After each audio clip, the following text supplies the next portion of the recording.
Hi, how's it going? Terry Brown, Mechanical Engineering here with another Engineering Mechanics lecture video. This time we're going to look at the simplification of force couple systems. So let's get into it.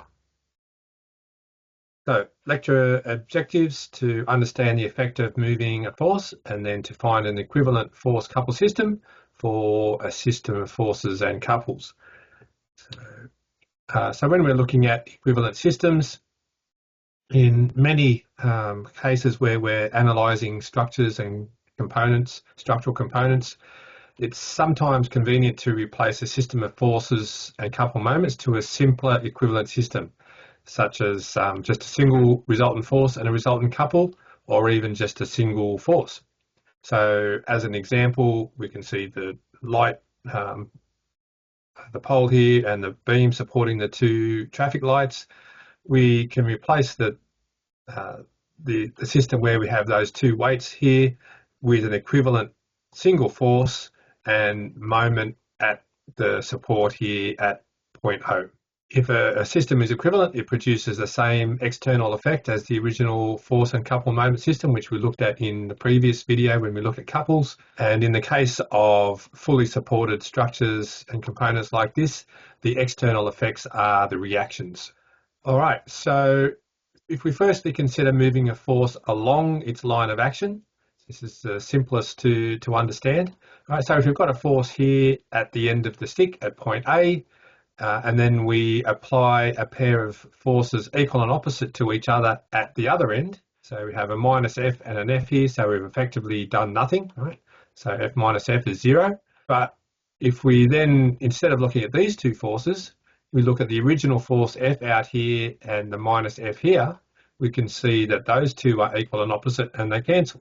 Right? So we can have effectively moved this force here from out the end at A to the end where we're holding the stick at B, and we haven't changed anything.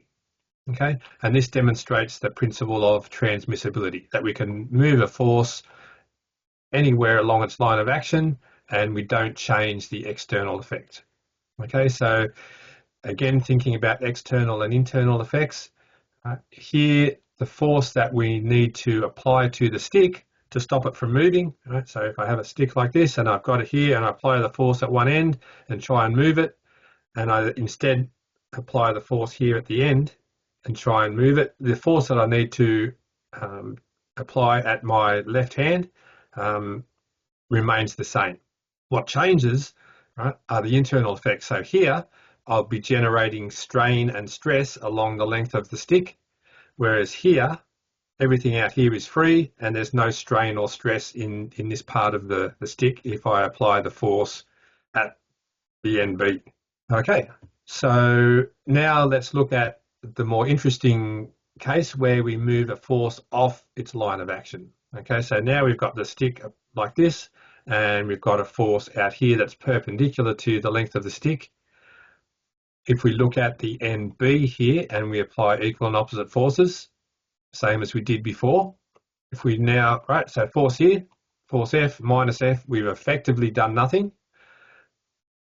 But if we now look at the minus F force here and the original force F applied out at the right here, we can see that they form a couple, right? They're equal and opposite, parallel, separated by a perpendicular distance D. Right, so these two forces here form a couple, so we can draw that in like this. So at our hand holding the stick at NB, the equivalent system is now a force, vertical force, the same as we had originally at A, plus the moment or couple M equals F times D. Okay, so moving a force off its line of action, we can do that the same as we did before along its line of action, but now we need to include the moment effect. Okay, and since M is a free vector, as we've discussed previously, it can be applied anywhere. So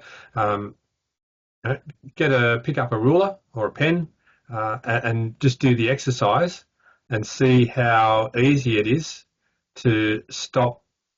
Let me do it so it's the same way here. All right, so if I apply the force here, you can see that there's tending to cause a rotation here. To stop that, right? I need to grip tighter, right? So I'm generating a moment here, right? So if I apply the force here at the end, right, it's much easier to stop the thing from the stick from rotating, right? So to have the same effect as I had out here, when I apply the force here, I must also have that twisting or that bending moment, okay, for it to be equivalent. Okay, so that was previously, we just dealt with one force. In general, we can have any force, any number of forces, and in the previous example, it was planar. But we can have forces all over the place, and also moments applied as well, or couples applied all over the place, and as many as we like. But we can still simplify all of that to just a single force and moment.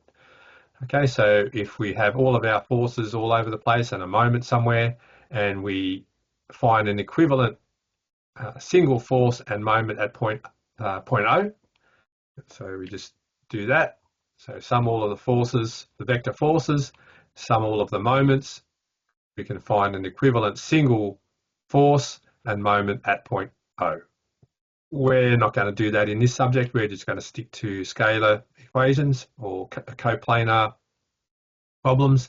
So here we will look at, we'll find the resultant force in the x direction, the resultant force in the y direction, and the resultant moment about some arbitrary point O. Okay, so let's have a look at a simple example to try and make a bit more sense of this. So we've got this post here with three forces acting on it, and we want to find the resultant single force and couple moment that acts at some arbitrary point O. Right, could be any point, could be at the base down here, could be at the top. As an exercise, after we've gone through this, you could try and do that and see what you come up with. In this problem, we've got only horizontal forces acting, so the resultant R will be horizontal and equal to the sum of all the horizontal forces, so pretty easy in this case. So we've got sum of all the forces defining positive to the right. So we have positive 200 minus 150 plus 100 gives us a resultant force of 150 newtons. Then the resultant moment about point A is the resultant, or the sum of the moments of each force about point A. So we'll go through that.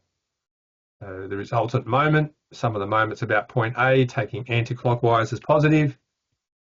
So starting from the top, we have 200 times its perpendicular distance, which is 1.5, tending to rotate. All right, so this force here will tend to rotate around clockwise. Right. Again, if you're not sure, pick up your ruler, hold it at point A or whatever point you're taking moments about, and just push in the direction of the force and see which way it rotates. Okay, and if it's depending on what you've defined, so if it's anti-clockwise, it'll be positive. If it's clockwise, it'll be negative. So in this case, it's negative, and then we've got our 150 force. So pushing like that will be anti-clockwise, so positive. And we've got our 100 Newton force down the bottom here, pushing in that direction. All right, so anti-clockwise. I think that's right.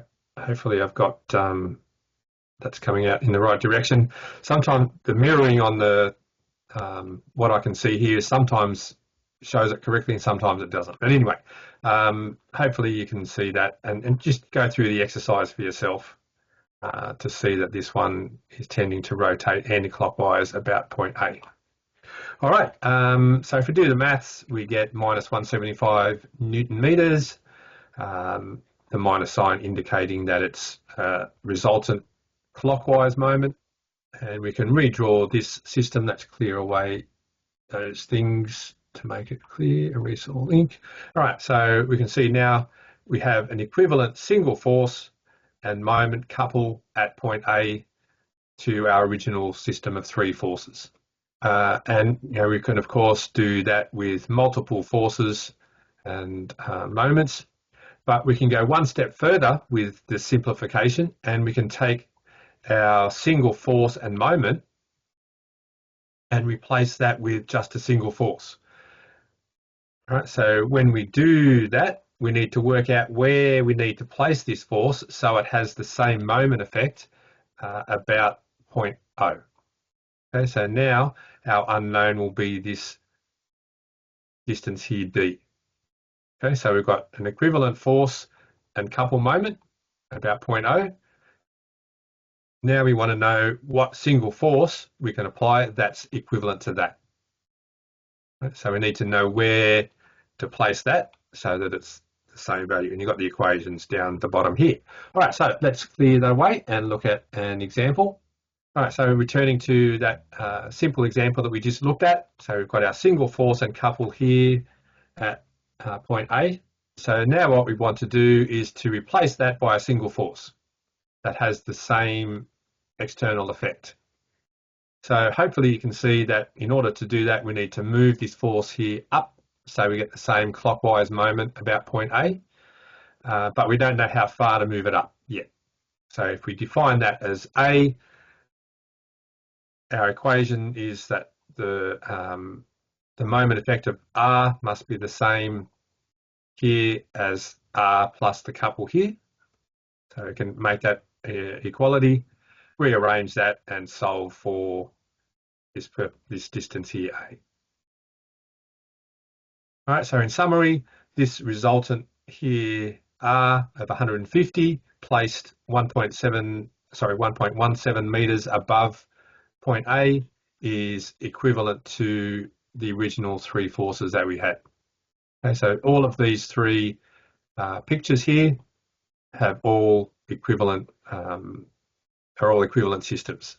Right, so if we found the reactions at the support here in all three cases, they should be the same. So as an exercise, you should have done something like this in Intro to Mech. Do your equilibrium and find out if you get the same thing.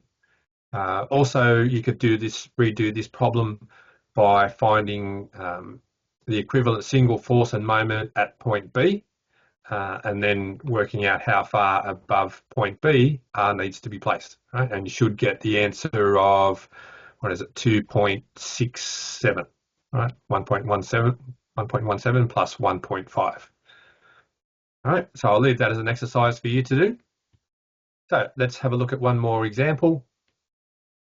So we've got this beam-like structure here with some forces applied, and we want to know what the single equivalent resultant force at A is with its couple moment at point A, and then we want to find the equivalent single resultant force that we can apply and where we need to apply that along the beam AB here. All right, so our plan is to firstly sum all the X and Y components to find our resultant force, determine the couple moment MRA acting at point A, and then we want to move this FR that we found here to a distance D such that we have the same moment effect by putting it where at this position D here. All right, so let's see how that looks. So firstly, I need to define my X and Y coordinates. So in this case, I've defined X as positive to the right and Y as positive downwards. So let's go through that. So we have 25 here and the horizontal component of 35. I won't go through the trigonometry of that. Hopefully by now you're comfortable with that. And then we have the vertical force here, 20, plus the vertical component of the 35 Newton force here. And they're both downwards and both positive because I've defined positive as downwards. And now finding the resultant moment about point A. So we have 35 cos 30, so the vertical component times 0.2, and I'm going to need to take a drink here. And then, a note, we've taken clockwise as positive, which is strictly correct in this case because I've got X to the right and Y is positive downwards.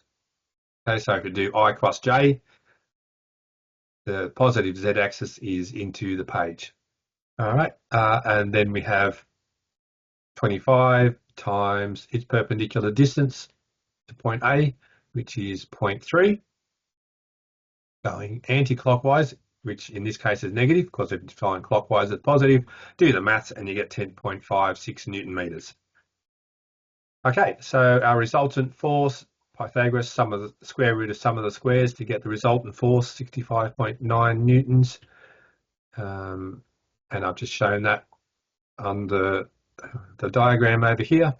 And also my angle here, theta. So note how it's defined here. So we've got opposite over adjacent. So the opposite is the y component. So 50.3 over 42.5 gives us around 50 degrees for the angle of the resultant.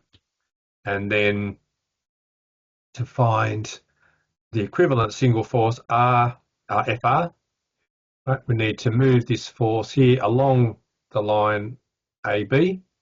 So we can see our resultant force here was clockwise.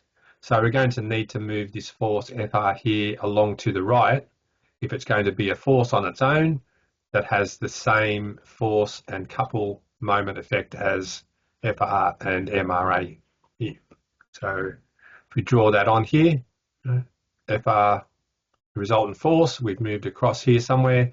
We don't know this distance D. That's what we need to find. So we can rearrange MRA is equal to FRY times D. Solve for that distance D and we get 0.21 meters. All right, so that's the end of this little video lecture. Hopefully that was helpful for you to understand how to replace a system of forces and moments with a single force and moment, and then with just a single force. A little bit abstract at the moment, but it's very important for some of our further structural analysis that we'll do in the coming weeks. All right, bye for now. See you in the next video.